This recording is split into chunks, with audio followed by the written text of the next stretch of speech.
नलै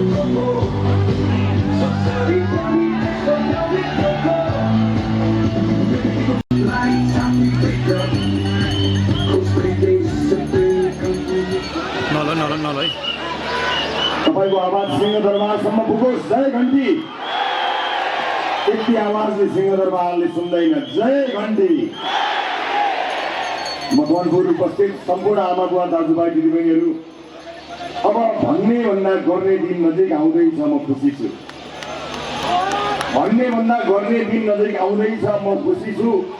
चुनाव सार्ने कुरा गर्दैछन् कसैले हुन्छ अलि ओर सार्नु 2-4 दिन भए पनि चाँडै गरौँ। सार्न हामी तयार छौँ।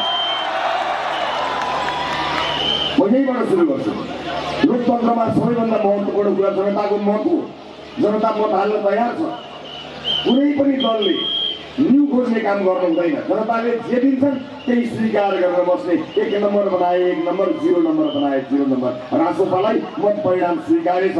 सरकारलाई निष्पक्ष चुनाव गर भनेका छौँ, गर्छ। हामीलाई विश्वास छ। सबै राजनीतिक दललाई लोकतन्त्रको यो उत्सवमा सहभागी हुनको निमित्त म विनम्रतापूर्वक यहीबाट अनुरोध गर्न चाहन्छु। कहाँबाट न्यु पाउँ भनेर न्यु खोज्न जरुरी छैन। मतपत्रमा यदि तपाईहरुलाई आफ्नो संगठनप्रति विश्वास छ, आफ्नो एजेन्डाप्रति विश्वास छ, हामी जस्तो 3 वर्षको होइन 35 वर्ष र दलको इतिहास हेर्दा 70 वर्ष गरेको कामको तपाईहरुलाई विश्वास छ भने जनतालाई जाँच दिन लगाऊ। जनताले लिने जाँचमा सहभागी बनौ र शान्तिपूर्ण ढङ्गले निर्वाचनको परिणामलाई गुनाऊ। मतपत्रमा जे आउँछ लोकतन्त्र त्यही हो।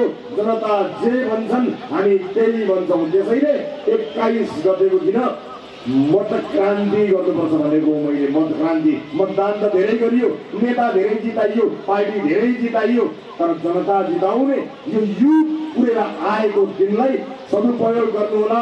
कसैले पनि नछुटाउनु होला। 21 गतेको दिनलाई क्यालेन्डरमा गोलो बनाएर राख्नु होला, किनकि यसको 21 न पहिला आएको थियो न भोलि सायदै आउँछ होला। यही हो मौका इतिहास लेख्ने, आफ्नै हातले आफ्नो इतिहास लेख्ने, आफ्नै हातले। हामीलाई लाग्छ जनताको माया र सद्भाव पाएर रासोपा आफ्नै नेतृत्वको सरकार बनाउन सक्षम हुनेछ। यो मेरो अनुमान हो। जनताले त्यसै गरिबाट देखाएको अनुमानका आधारमा बोल्दैछु। धेरै लाग्दो अन्य दल पनि छन्, अन्य दलमा नै राम्रा नेताहरू छन्। यहाँ महाभारतको प्रसङ्ग चलेको थियो। म फेरि पनि यहाँ जोड्न चाहन्छु। अहिलेको चुनाव महाभारत नै हो। यो महाभारत हो, चुनाव मात्र होइन, महाभारत हो। अब यतिखेर निर्णय गर्ने हो तपाईँ कौरव पक्ष हो कि पाण्डव पक्ष। हामी को हो हामी भन्दैनौँ, तपाईँ नै भन्नुहोस्। तर निर्णय र फैसला चाहिँ 21 गते गर्नै पर्छ। तपाईँहरूले नै गर्ने हो, अरूले गरेर हुँदैन। 21 गते सामान्य दिन होइन आमा बुवा दाजुभाइ दिदीबहिनीहरू। अब राष्ट्रपति सरकार बनायो भने के हुन्छ? एकदमै सामान्य कुरा छ। राष्ट्रपतिले अकाट्य प्रमाण जस्तो 3 दिन चलेको पैसालाई एआई भन्दैन, छानबिन सुरु गरिदिइहाल्छ। प्रमाणै चाहिँदैन, अकाट्य प्रमाण हो। त्यो पैसाको स्रोत के हो त्यो खोज्नका लागि चाहिँ अनुसन्धान चाहिन्छ। तर त्यो पैसा जलेको कुरा एआई होइन, सत्य हो। त्यो अकाट्य प्रमाण हो। कुनै अनुसन्धानको आवश्यकता पर्दैन। रासोपाको सरकार बन्न दिनुहोस्। त्यसका लागि रासोपाको सरकार बन्न्छ। रासोपाको सरकार बन्दाखेरि डराउनु पर्ने हो, डराउनु होला। जसले डराउनु पर्दैन उसले डराउनु पर्दैन। किनभने 46 सालपछिका सबै काण्डको छानबिन रासोपाले निष्पक्ष ढङ्गले गर्नेछ। यो देशलाई तपुङटाट बनाएर, यस देशका भर बनाउँदा युवाहरूलाई हृदय देश छोड्न बाध्य बनाएर, देशमा जलेको मात्र होइन विदेशमा लुकाइएको सम्पत्ति सबैको छानबिन रासोपाको सरकारले गर्छ।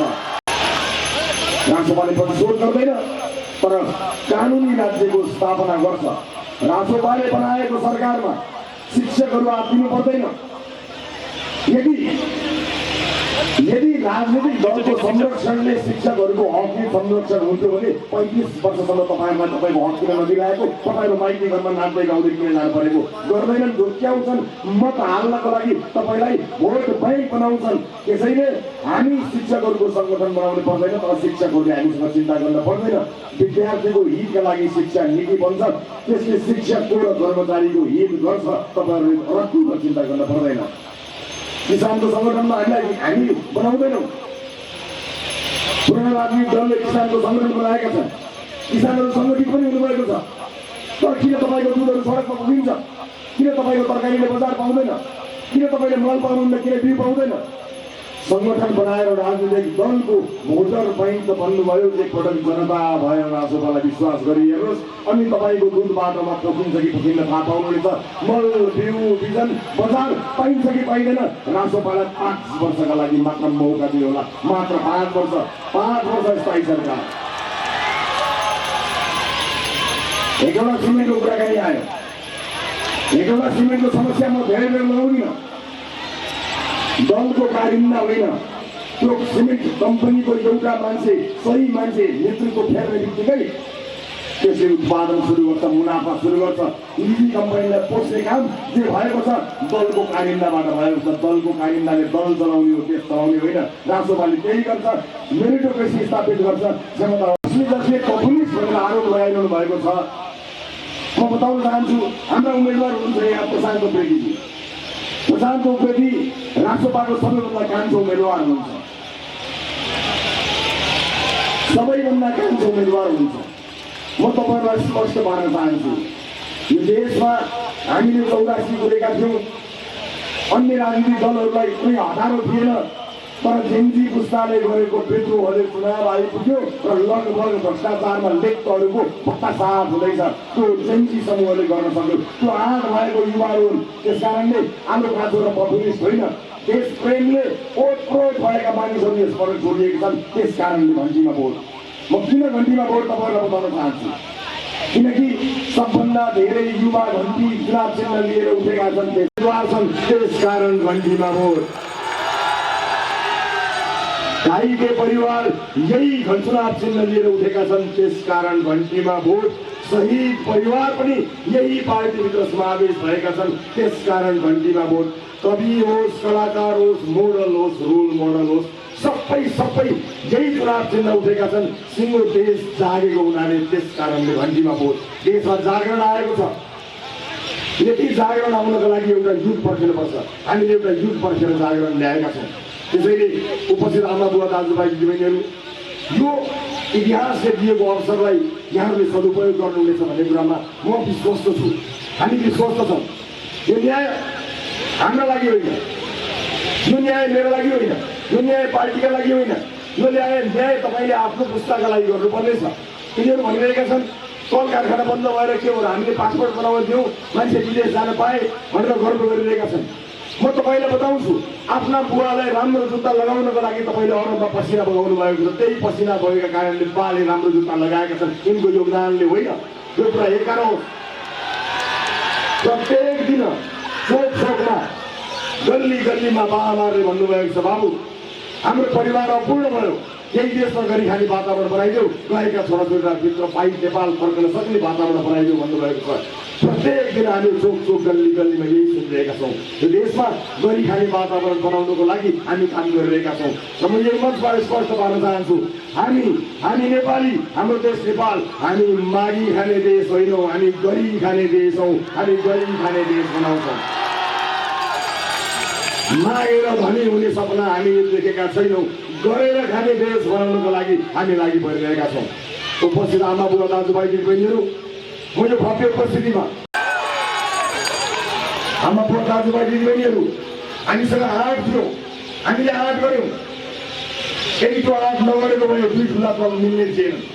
अहिले दलहरू त्यही गर्छ भनेर लागेका छन्। बिजिआईको सरकार थियो, के गर्नुभयो देखिहाल्यौँ। अब नगर्नुहोस्, अब इतिहास बदल्न लागेको बेलामा किच नगर्नुहोस्, न्यु नगर्नुहोस्, चुनावमा भाग्नुहोस्, जित्नुहोस्, मेरो शुभकामना छ। तर कुनै पनि बहानामा चुनाव बिथोल्ने र खराब गर्ने कोसिस नगर्नुहोस्। म यही मञ्चबाट आग्रह गर्न चाहन्छु। र अन्त्यमा देशका विभिन्न भागमा जानुपर्ने भएको हुनाले यसपटक घर घरमा भोट माग्न तपाईँहरू गइदिनु पर्नेछ।